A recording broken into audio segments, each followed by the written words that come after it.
On this episode, we're breaking down my song, Back to Jakku.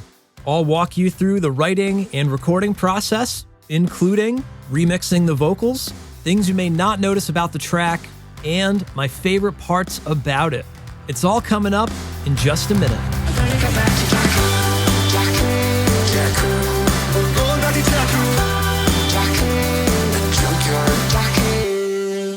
Welcome to the Royish Good Looks podcast, episode number 25. That's right, the podcast is finally old enough to rent a land speeder. My name is Roy, and thank you for joining me. We are back with the 5th edition of our Inside the Song series. If you need to catch up on the previous episodes, there is a playlist in the description and the show notes. And if you have a favorite song that you'd like me to break down, or anything in particular you'd like to hear me talk about on the show, leave a comment on YouTube or drop a review on any podcast apps. I would love to hear from you. And if you'd like to support this show and my music, consider signing up for my Patreon page at patreon.com/RoyishGoodLooks. And now, let's get into the show. Back to Jakku was released in November 2019, a month before The Rise of Skywalker was released in theaters. And the background music is an original Royish Good Looks track, but of course the vocals feature dialogue straight out of the films The Force Awakens and The Last Jedi. They've been remixed to sound like they're singing using Melodyne and auto-tune. Making a remix song is a little different than making a regular song. I've talked about my normal songwriting process on the show before. I usually start with one catchy melody line and lyric, but it often appears out of nowhere, on accident. But with a remix, you have to uncover melodies that exist within the dialogue you've chosen. It's kind of like being a musical archaeologist. You're piecing together a puzzle, and you just have to work with what you've got. That limitation actually makes for a really fun challenge. I happen to like puzzles myself, so you have to figure out, how can I make this spoken word into a believable melody? And in a lot of ways, it's easier to finish a remix song more than it is a regular song. There aren't infinite options. You only have so much dialogue, and there's only so many melodies that you can probably get out of it.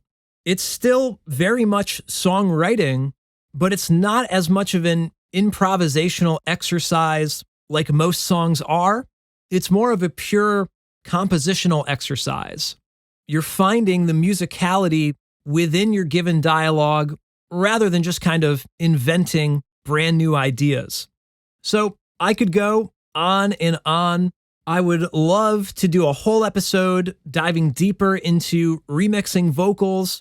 If that's something you'd like to hear more about, then definitely leave me a comment below. So it's this remix style song, and it's also a bit of a meme on top of that. Rey wants to go back to Jakku.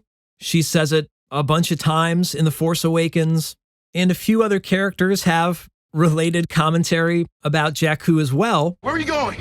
We're going back to Jakku, that's where. No, we can't go back to Jakku. I've got to get back to Jakku. Why does everyone want to go back to Jakku? It's not that one. Where'd you get this ship? Name it Outpost. Jakku? A junkyard? Thank you, junkyard. So it seemed like ripe territory. There'd be a lot of different lines to choose from, and it'd probably make a fun remix. It does use dialogue directly from the films, but it's not really telling an accurate canon story. It's just this silly song about going to Jakku. It reminds me a little bit of Shmoyoho's Tashi Station remix. I'm not going to Alderaan. I was going into Tashi Station. It's just a fair. Tashi Station. I'm never gonna get it. Which is funny to me because I've been called out in the past for making mistakes in my lyrics in regards to canon. But I guess this song gets a pass since it's a remix and it's kind of a joke. It's neither here or there. It's just funny to see what people will get bent out of shape over on YouTube. Either way, Back to Jakku is surprisingly a complete song idea for a remix. The chorus is straightforward. The verses tell a little bit of the story of going to or leaving Jakku. And even the bridge supports that theme of leaving home and wondering where you belong. So it's not just a hodgepodge of stuff in random lines, and it might not be canon, but it's still got a pretty solid story to it. Plus, it has a ton of energy. It pumps me up. So it sort of fools me into believing that it's a real song, which is always my goal when I make remixes. I don't want it to be just a spectacle. Oh, it's Ray with auto-tune. I want it to feel like a song. And on that note, there are two versions of this song: the original remix version and the Roy-only version, or what I like to call the unremixed version. But not to me. I gotta get back to Jakku. I gotta get back to Jakku. Go back to Jakku. Jakku. I gotta get back to Jakku. Does everyone wanna go back? The backing track is the same, but the remix vocals are removed and replaced with just me. The remix version actually does feature myself singing background vocals to help beef up the remix vocals, but they're mixed in kind of subtly.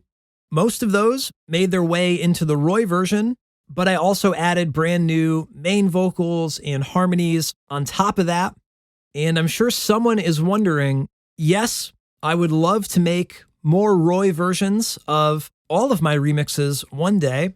They are really fun to make because they end up being a high fidelity version of the song.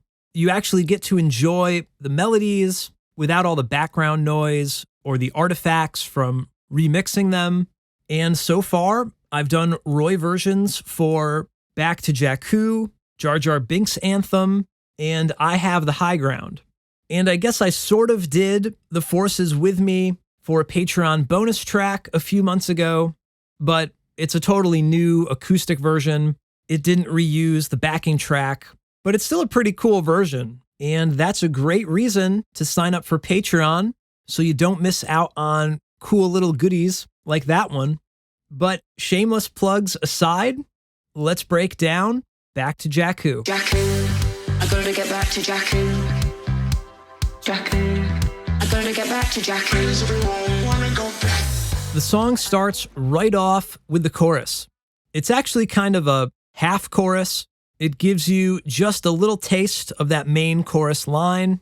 The arrangement seems pretty empty, but there's actually a lot going on already. Kick drum is 4 on the floor. The bass guitar is playing choppy root notes. There's one synthesizer that sustains chords, and another synth that's more attacky and punches in on all the chord changes. And there's also a lead guitar playing this sort of tremolo picked part with tons of delay. Finn enters towards the end. He's kind of the backup singer in the chorus, I gotta get back to Jakku. Does everyone wanna go back? which I think is one of the fun parts about this remix. It's not just Ray. There's a lot of other characters that chime in throughout the song. We get this gratuitous bass slide, and then we're in verse 1. Does everyone wanna go back? I know all about waiting for my family. One day they'll be back, they'll be back. The arrangement is similar to the intro, but we take out the punchy synth and we add a piano playing nice chords with little fills. It has a tremolo effect on it that makes it pulse in and out.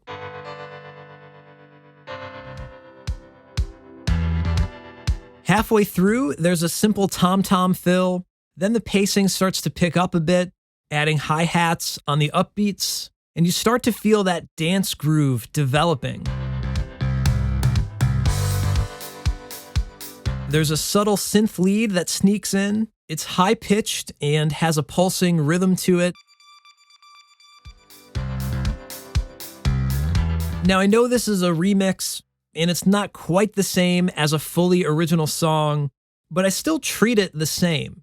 The musical arrangement is kind of obvious, but also the vocals. Like Ray's line, "They'll be back," echoes to fill in the transition halfway through, as do some of Finn's lines. One day they'll be back, they'll be back. Where are you going? So even though I'm not the main singer, I'm arranging and mixing the dialogue exactly the same as if I was. We hear a back and forth between Finn and Poe. Where are you going? We're going back to Jakku, that's where. No, we can't go back to Jakku. Then the drums abruptly cut off and we crash into chorus 1. We can't go back to Jakku. Jakku, I gotta get back to Jakku. Jakku, I gotta get back to Jakku. It doesn't quite break in yet, but it does kick it up a notch. The bass and tom-toms sync up for this fat, punchy rhythmic phrase.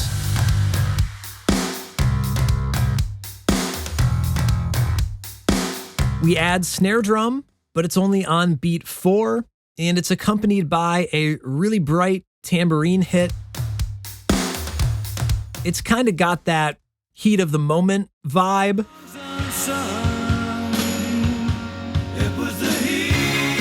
I don't think they invented that beat, but it's one of my favorites for building up the anticipation. It rocks, but it's not really a complete beat since it leaves out that extra snare drum. You just are waiting for it to finally kick in. There are acoustic guitars ringing out chords.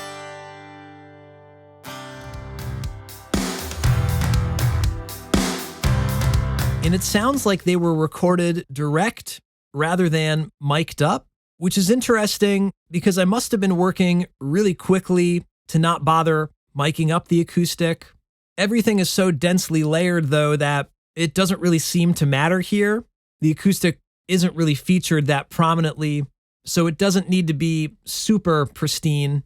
And there's this higher-pitched synth sustaining one note.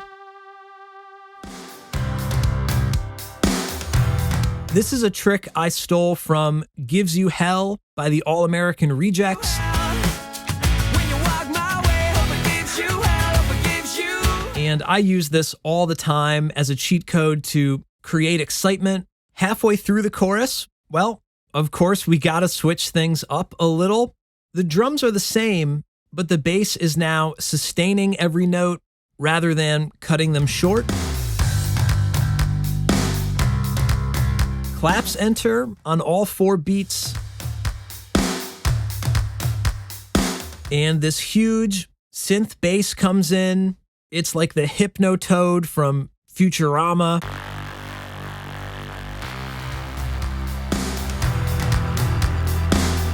It's fat and fuzzy and stereo. It just fills up the whole mix. The idea is to keep building up that anticipation. We want to go back to Jakku, but we're not there yet, and you can feel that. The track is just looming and waiting to break in. Ray gives us a few cascading melodies and brings us into post-chorus 1. I'm gonna get back, I'm gonna get back, I'm gonna get back to Jakku, Jakku, Jakku. Now the drums finally break in. They play that classic disco dance groove with the open hi-hats on the upbeats. The tambourine is shaking 16th notes, and there's also another set of closed hi-hats playing 16th notes as well. The tambourine was probably enough to get the beat moving along, but the closed hi-hats give it that modern pop edge. The synth pads all jump up an octave and all become much brighter. And there's a synth lead that sort of follows the vocal melody. It's really simple though.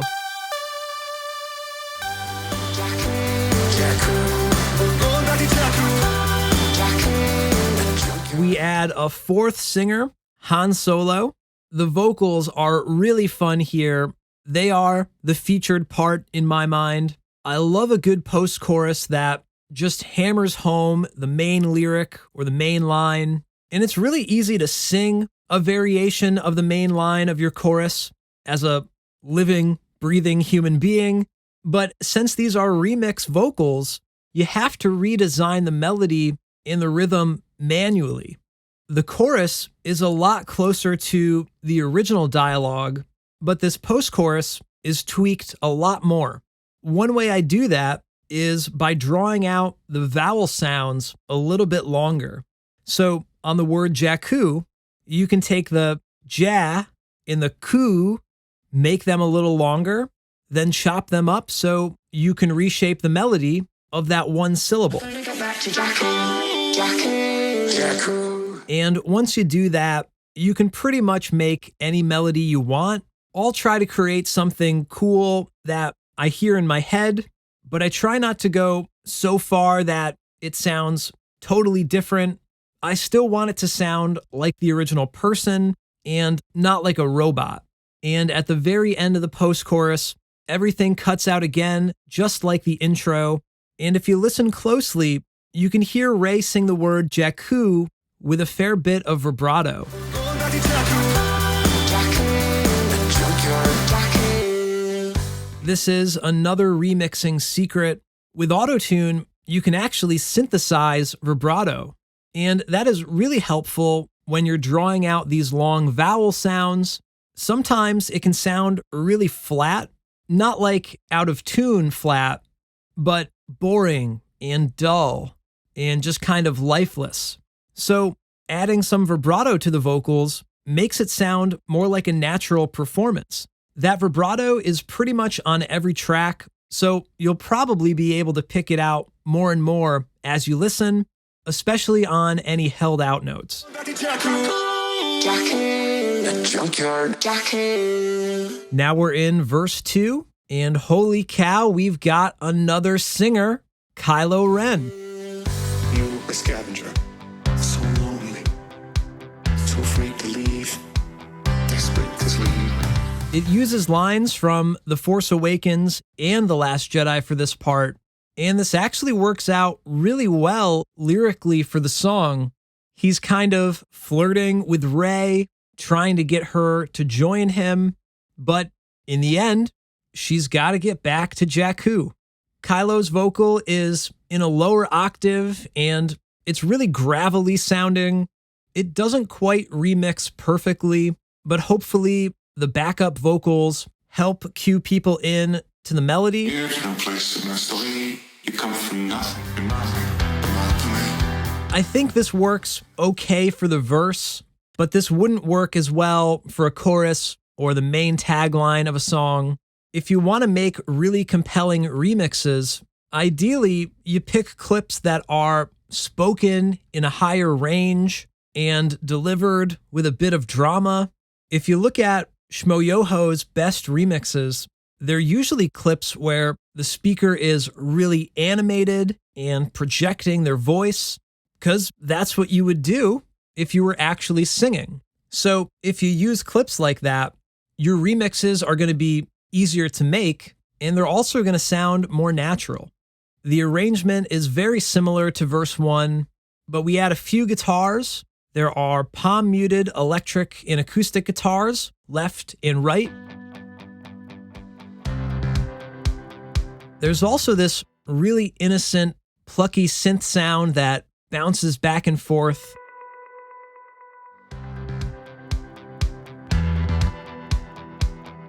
It seems like it's kind of quiet, but when you take it out of the mix, it actually really leaves it bare and empty. Halfway through, we get stereo electric leads and stereo acoustic leads playing these sort of arpeggio parts.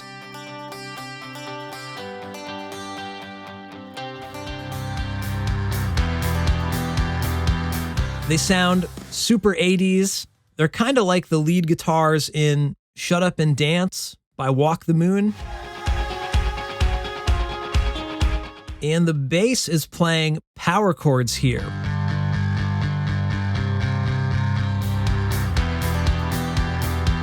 Which is a very Blink-182 and Mark Hoppus inspired part. And side note, I actually play a pink P bass in tribute to him. It was my first guitar, although it was red when I first got it. I banged up the paint job a ton, and a couple of years ago, my buddy Harry gave it a brand new coat, and I rewired the electronics. So it's kind of like a brand new bass, but I've had it for probably almost 20 years at this point. I really like the bass, if you couldn't tell. Ray returns, and we have a reverse piano into chorus 2. I gotta get back to Jakku. I gotta get back to Jakku. Go back to Jakku. Chorus 2 picks up where chorus 1 left off. The fat synth bass starts off right away, and we add palm-muted distortion guitars that chug along with the bass and the tom-toms.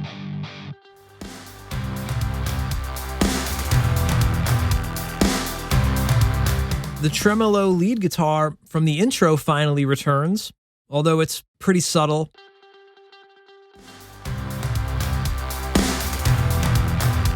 And Ray's main vocals harmonize with herself on this chorus. Jakku. I gotta get back to Jakku. That's one of the cool things about remixing is you can just duplicate the track and create harmonies from it. There's not a whole lot of new parts, but again, you can feel the excitement winding up because everything is getting brighter and it's more full than the previous section of the song. Jakku. I gotta get back to Jakku. Go back to Jakku.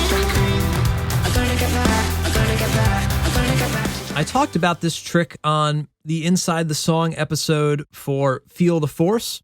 Most of the synthesizer parts start more round and dark sounding, and then they become more buzzy and bright by the end of the section.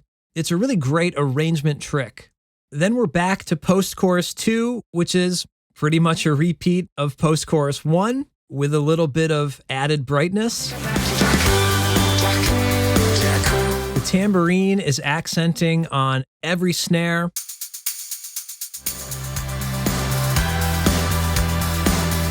The synths are buzzing away.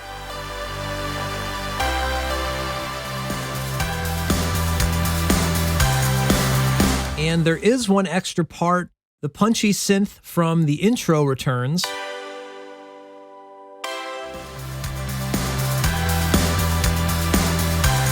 But listening back now, I'm not sure you can even distinguish it in the mix with everything else going on, but it's there. Then we finally take a break from this driving 4-on-the-floor dance beat. The drums kind of mellow out with a slower fill, and there's a cymbal swell that washes us into the bridge. Dear child, whomever you're waiting for. We feature yet another singer, Maz Kanata. Like Kylo, she sings in a lower register. Whomever you're waiting for. And Jakku, then never. The drums and the guitars drop out, and she's accompanied by a darker piano and darker synth arrangements. And the bass guitar is still in, but it's not bright and aggressive. It's rounded off a little bit, and everything is sustaining whole notes. So we've chilled out quite a bit. There's a huge contrast between the pulsing rhythms and the high energy of that post-chorus. Dear child, whomever you're waiting for. And Jakku, then never coming back. I also really love the Roy version of this bridge. I sing it an octave higher than Maz, but it's one of the rare occasions where I sing with more emotion and dynamics rather than the stereotypical pop punk belting at the top of my lungs. It's a nice moment. Dear child, whomever you're waiting for, on Jakku, they're never coming back. A reverse piano and reverse cymbal bring us back into the full band arrangement. Then never coming back. And this is still the bridge to me. It's just like bridge part 2. Young Ray takes the stage. This is one exception where the remixing goes a little too far. You can hear how funky it sounds towards the end as the pitch gets lower and lower. But I think the trade-off in quality is worth it to have that complete musical thought. The melody had to be that way, whether it sounded kind of funny or not. Older Ray jumps in with a classic radio EQ effect. They'll be back, they'll be back. And for the first time, the drums aren't doing that 70s disco dance thing. It's got a much more syncopated pop punk rhythm, at least on the kick drum. The hi-hats are on all of the downbeats now instead of the upbeats.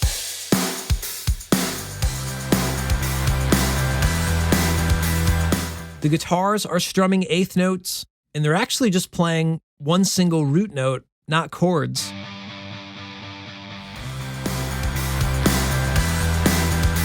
There's a set of bells that ping-pong back and forth, pushing the beat along.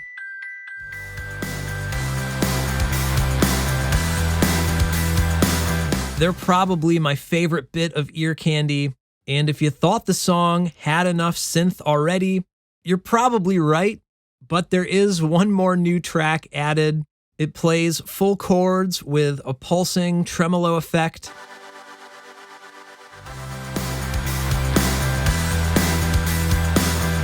And I don't even know if it has to be there. It's pretty quiet, and I think it actually competes with the guitars. It looks like I was just layering stuff and having fun without a super clear vision other than add more. That's enough! If I was going to remix this song, I would probably get rid of some of these less important synth tracks and try to feature more unique moments like these single note guitars, because they sound cool, but you can't really pick them out of the mix. So what was the point? The snare drum fires away for a measure, and then we're in to the last chorus. I gotta get back to Jakku. Go back to Jakku. What's interesting here is the musical arrangement is basically chorus 2, except that the drums aren't doing that broken up tom-tom beat like Heat of the Moment. Instead, we're keeping all of the energy high, and we use the disco beat from the post-chorus sections.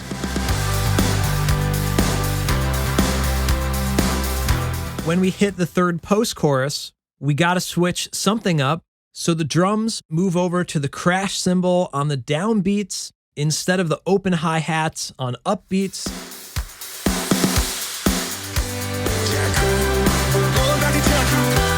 And this moment feels like a Steve Aoki dance party to me. I didn't mention it on the previous post-choruses, but the bass slides up an octave for these parts, and that surge of low end coupled with the wash of the crash cymbals, that is just such a release for me. It's kind of like the moment you're waiting for the whole song, and it just feels good.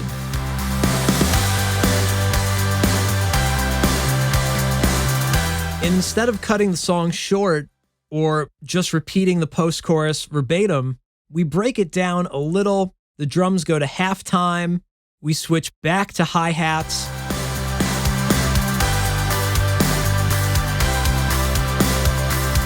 Although I wish I chopped up the guitars and the bass a little bit more here and gave it a little bit more of my pop-punk edge. I can't remember if I tried that or not, but you still get that fresh take with the new drum beat. Then we get one more abrupt cutoff by the band, and Ray takes us home. To Jakku. So I hope you enjoyed this edition of Inside the Song. And if you did and you'd like to show your support for this show and my music, consider signing up for my Patreon page. Patrons get all sorts of cool perks like ad-free episodes of the podcast. You can ask me anything through Q&A threads every month. We can talk about songwriting and recording or YouTube and Star Wars. Everyone gets an answer, and I might even answer you on the show. I'll send you unreleased bonus songs every month, or if you're a creative person yourself, I'll check out your art, music, podcast, or whatever you make and give you my personal feedback. And you can even get your name listed as a producer on new podcasts and videos. So it's a whole community, and I'd love for you to be a part of it. Plus, you'll be helping support this show and my music. If that sounds cool to you, sign up at patreon.com/RoyishGoodLooks. Otherwise, just give me a follow on Instagram, Twitter, Facebook, and TikTok at Royish Good Looks. Join our private Facebook group called Royish Good Looks. And whenever you're listening, leave a comment, share the podcast episodes in your feeds, and tag me. I really appreciate the help. I can't do it without you. So thank you for listening, and I'll talk to you on the next episode. Take care.